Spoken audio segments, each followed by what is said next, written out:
오늘은 요한계시록 강의 두 번째 시간입니다.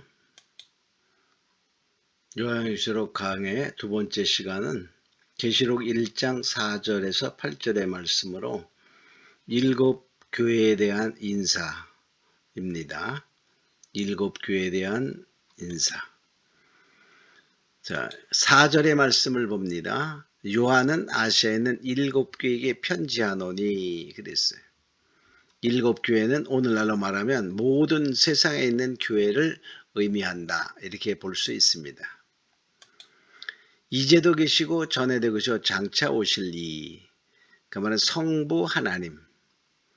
이제도 계시고 전에도 계시고 장차 오실 이. 즉 처음부터 끝까지 영원하신 하나님을 의미하게 되죠. 자, 그 보좌 앞에 일곱 영과 그랬어요. 일곱 영은 성령을 표현하는데, 자, 다른 데서는 다 성령, 하나님의 신, 그리스도의 영 이렇게 표현했지만 이 계시록에서는 성령을 일곱 영으로 표현하고 있습니다. 그럼 왜 일곱 영으로 표현했을까를 우리가 생각해 보도록 합니다. 자, 일곱 영은 성령의 일곱 가지 국면 또는 성품을 가리키는 표현인데 성령의 완전 역사를 의미한다. 이렇게 볼 수 있어요. 그럼 지금까지 성령은 그러면 완전 역사가 아니냐? 예, 지금까지도 성령은 완전 역사를 하셨죠. 그러나 그 성령은 부분적인 완전 역사다. 이렇게 볼 수 있어요. 예를 들어 본다면 어떠한 사람이 성령의 능력을 받았어요. 그런데 그 사람에게 능력이 많이 나타납니다. 근데 인품이나 인격적으로 보면 정말 온전하지 못한 부분이 많이 나타나기도 하죠. 자, 그래서 그것은 바로 성령의 역사는 완전 역사인데 지금까지 나타났던 역사는 부분적인 완전 역사다. 이렇게 볼 수 있어요. 그래서 그러면 일곱 영의 완전 역사, 성령의 역사는 어떤 역사냐를 보면 이사야 11장 2절에 말씀하고 있습니다. 자, 이사야 11장 2절에 보면 1절에는 이새 줄기에서 한 싹이 난다. 그러면 예수님의 바로 탄생을 의미하며, 자, 2절에 이렇게 말합니다. 그에게 여호와의 신, 곧 지혜와 총명의 신이요 모략과 재능의 신이요 지식과 여호와를 경외하는 신이 그 위에 강림하시리니.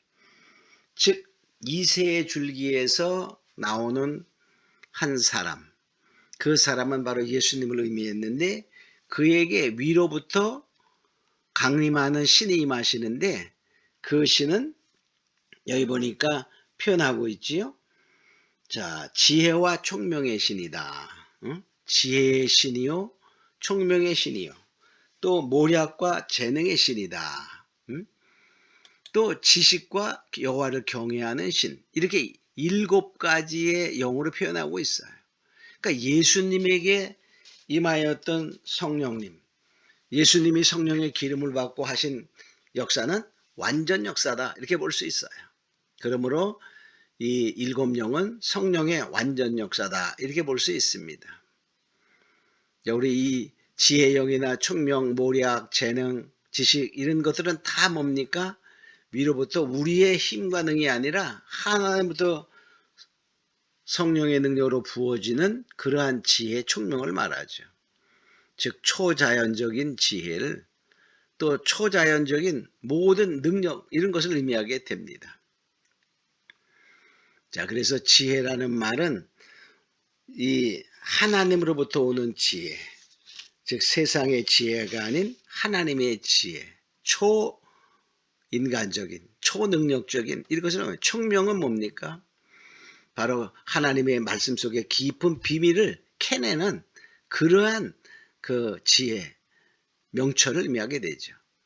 자, 모략은 하나의 모사, 조언하고 충언하는 그러한 것을 말하면서 정말 그 지략적인 건데 이것도 초자연적인 지략, 하나님의 지략을 말합니다. 재능은 권능, 힘을 말합니다. 여기에는 크라토스 권능과 두나미스의 권능이 있는데 크라토스의 권능은 내적인 강건함이 이루어지는 거예요. 그 말은 어떠한 우리가 유혹도 이길 수 있는 내적인 강건, 또 두나미스는 외적인 그러한 하나님의 권능과 능력을 의미하게 됩니다. 자, 지식은 우리가 배워서 하는 것이 아니라 하나님으로부터 알려지는 지식입니다. 그 초자연적인 지식이죠. 경외하는 신은 바로 공경하고 두려워한다, 그런 말이에요. 정말 하나님을 깊이 아는 자들은 하나님의 그 영광의 크심을 알기에 두려워하는 자가 돼요. 그래서 이사야 1장 3절에 보면 이 영을 임한 자가 그가 그 말합니까? 여기서 예수님을 의미하겠지만 성령의 7영으로 정말 임한 자에게는 여호와를 경외함을 즐거움으로 삼는다 그랬어요. 그러니까 여호와를 경외함이 인생의 최고의 즐거움이라는 사실을 깨닫죠. 이것은 바로 성령의 완전 역사가 이루어질 때는 그렇게 된다, 그런 말이에요. 자, 그래서 성령 하나님을 7영으로 표현하고 있다. 또 5절에 보면 충성된 증인으로 죽은 자 가운데서 먼저 나시고 땅의 임금들의 머리가 되신 예수 그리스도, 성자 하나님을 말하죠. 성자 하나님은 충성된 증인으로 이 세상에 오셨어요. 자, 그래서 성부, 성자, 성령, 삼위일체 하나님으로 문안 인사를 함을 봅니다. 자, 5절을 좀 더 자세히 살펴보면 예수님의 사역을 표현할 수 있어요. 충성된 증인으로, 그 말은 증인은 뭡니까? 자기의 본 것과 들은 것을 확실히 증언하는 자들이잖아요. 그래서 바로 선지자적인 사역이다, 이렇게 볼 수 있어요. 히브리서 3장 5절 6절에 보면 모세는 장래에 말할 것을 증거하기 위하여 하나님의 온 집에서 사환으로 충성하였고 그리스도는 그의 집 맡은 아들로 충성하였다.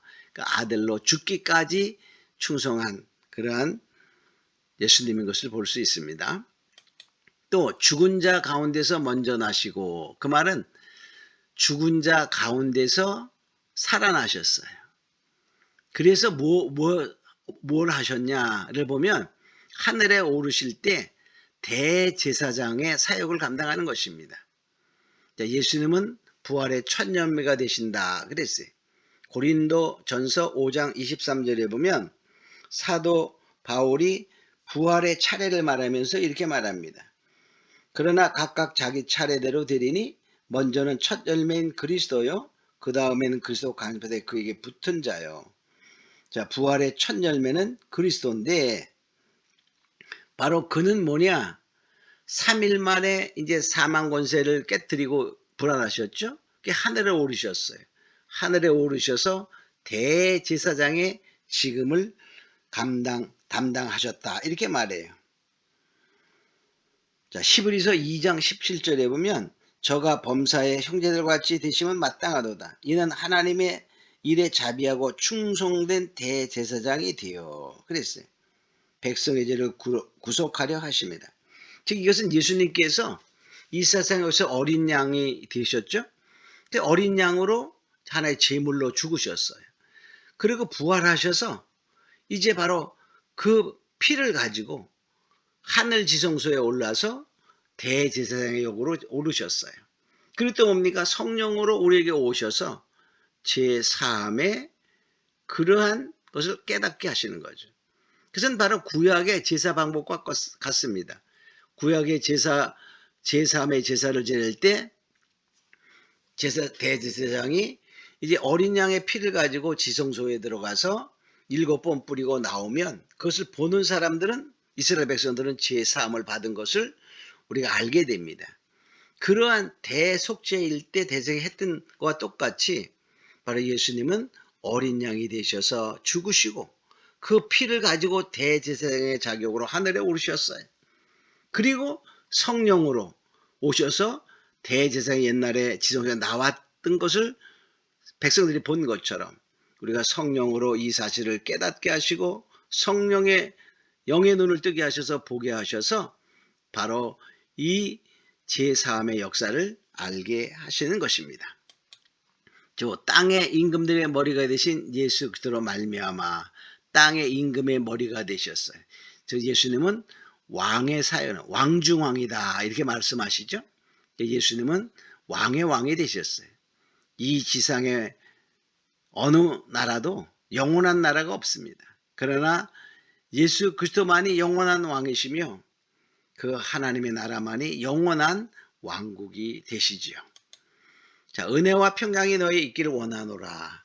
바로 은혜는 값없이 받는 것입니다. 우리가 아무 자격 없는 자에게 베푸시는 하나님의 사랑이 은혜죠. 그 은혜는 뭡니까?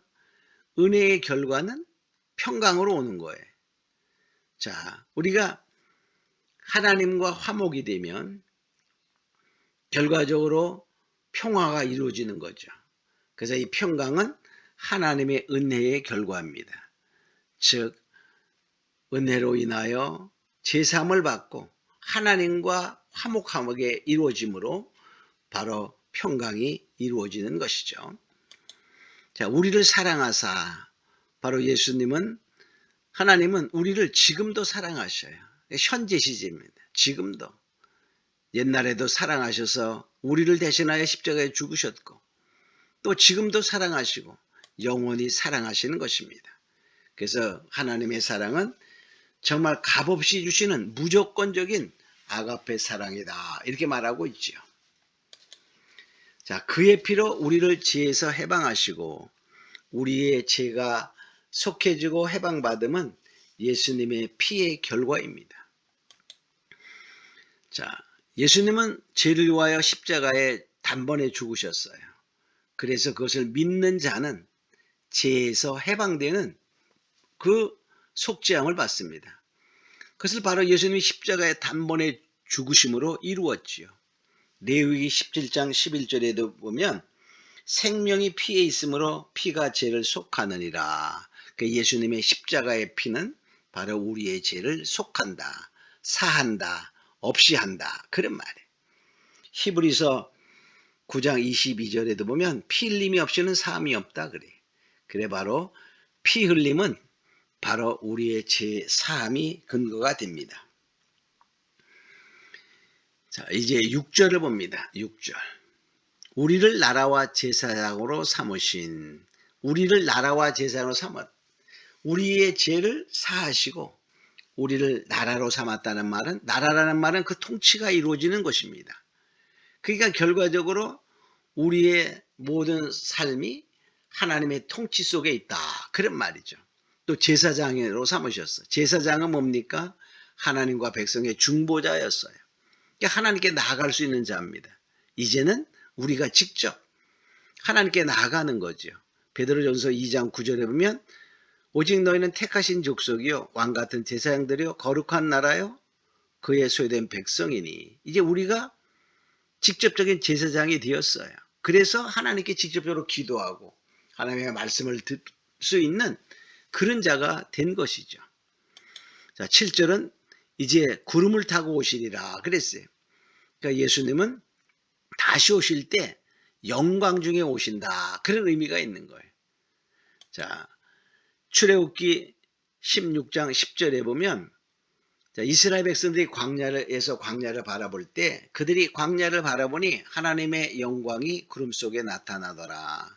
그러니까 구름은 바로 하나님의 영광을 여기서 의미하게 되지요. 그러니까 초림의 주님은 고난받으러 오셨지만은 재림하시는 주님은 영광 중에 오신다. 자, 두 번째로 많은 증인들 가운데 오신다는 거예요. 히브리 12장 1절에 보면 이러므로 우리가 구름같이 둘러싼 허다한 증인들이 있으니 자, 구름같이 둘러싼 허다한 많은 증인들이 있다는 거예요. 예수님이 다시 오시는 그때에는 많은 증인들이 있어요. 지금도 바로 주님은 영광 중에 다시 오시는 것을 우리가 증거하는 증인들이 많이 있는 것처럼 그런 마지막의 복음이 많이 전파될 것을 의미하게 됩니다. 자, 예수님도 직접 말씀하시기를 영광 중에 온다고 말해요. 하늘 구름을 타고 온다. 마태복음 26장 64절에 보면 예수께서 가라사대 이후에 인자가 권능의 우편에 앉은 것 것과 하늘 구름을 타고 오는 것을 너희가 보리라. 즉 하나님이 예수님이 직접 말씀하신 것도 영광 중에 또 많은 증인들 가운데 온다 이렇게 말하고 있어요. 그 오실 때 각인이 눈이 그를 본다 그랬어요. 그러니까 모든 사람이 볼 수 있다는 거죠. 자, 그리스도의 가견적 재림을 뜻하게 됩니다. 볼 수 있다 그 말이에요. 자, 마태복음 24장 27절에도 이렇게 말씀하고 있어요. 번개가 동편에서 나서 서편까지 번쩍임 같이 인자의 임함도 그러하리라. 우리가 번개가 번쩍 비추는 것이 정말 먼 곳에서 나도 이곳에서도 알 수 있는 것처럼 다 볼 수 있도록 오신다. 그런 말이에요. 태양이 떠오르면 모든 사람이 각처에서 볼 수 있듯이 예수님의 재림도 이와 같다. 그런 뜻이 됩니다. 또 그를 찌른 자도 볼 터요. 그 말 그를 찌른 자는 예수를 박해하는 자들을 말해요. 그러니까 2000년 전에 예수님을 십자가에서 찌른 자도 박해한 자지만 예수를 핍박하는 자들 왜 나를 핍박하느냐 예수님이 말씀하신 것처럼 바로 성도들을 찌르는 자들은 예수님을 찌르는 자가 되는 것입니다. 땅에 있는 모든 족속이 그를 애곡하리니 그러니까 땅에 속한 자, 불신자들 또 뭡니까? 믿음이 있다 하지만 하나님의 원하시는 믿음이 아닌 그런 땅에 속한 자들은 바로 주님의 재림하실 때 그 심판의 애곡이 있다. 그런 말입니다. 자, 이제 8절 말씀 보면 나는 알파와 오메가라. 알파와 오메가는 바로 헬라어의 첫 글자와 마지막 글자죠. 그래서 처음과 나중 되시는 하나님을 말합니다. 즉 창조로부터 종말까지 모든 것을 주관하신 하나님을 의미합니다. 또 이제도 있고 전에도 있고 장차 올 자요. 그 말은 언제나 계신 말, 영원하신 하나님을 의미하게 됩니다. 또 전능자라. 바로 전능자는 하나님 한 분이십니다. 전능하신 여호와, 즉 스스로 계신 자를 의미하게 되는데 바로 창조자 하나님, 유일하신 하나님을 의미하게 됩니다. 지존의 하나님. 그러니까 바로 이 세상의 다른 신들은 다 하나의 피조물에 해당이 되죠. 스스로 계신 유일하신 하나님은 여호와 하나님 한 분뿐이십니다. 이제 오늘은 여기까지 공부하며 그 7교회에 보내는 편지는 모든 교회에 하시는 말씀인 것을 알고 오늘도 이 말씀은 살아서 나에게 우리에게 하시는 말씀인 것을 깨닫고 더욱 믿음의 선자가 되기를 원합니다. 오늘은 여기까지 말씀을 마치겠습니다.